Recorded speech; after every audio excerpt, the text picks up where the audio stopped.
ஒரு மனிதன் கிறிஸ்துவுக்குள்ளே வளருகிறான் என்பதற்கு அடையாளம் என்ன நினைக்கிறீர்கள்? பரிசுத்த ஆவி பெற்ற ஒரு மனிதனுடைய அடையாளம் என்னவென்று நினைக்கிறீர்கள்?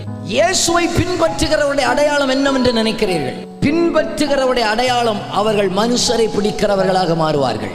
நான் மனுஷனை பிடிக்காவிட்டால் இயேசுவை பின்பற்றவில்லை என்று அர்த்தங்க. ஒரு மனுஷனுக்குள்ளே பரிசுத்த ஆவியை பெற்றிருக்கிறேன் என்பதுடைய அடையாளம் என்ன?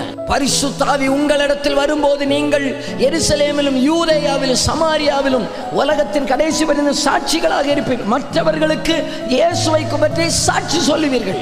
10-15 வருஷமா நான் ஆவி பெற்றேன், பரிசுத்த ஆவி பெற்றேன், பரிசுத்த ஆவி பெற்றேன் என்று என்ன செஞ்சீங்க? எத்தனை பேருக்கு சாட்சி சொல்லுங்க? ஒண்ணுமே பண்ணலன்னா பெற்ற பரிசுத்த ஆவியை சந்தேகப்படணும். ஒரு மனுஷன் ஆவிக்குரிய வாழ்க்கையில வளருகிறான் என்று சொன்னால் ஆண்டவர் சொன்னார், நீங்க காத்திருக்கணும், பலன் அடையணும், அடுத்து போகணும். மற்றவங்களுக்கு இயேசுவை பற்றி சொல்லணும். நீங்க போங்க, புறப்பட்டு போங்க,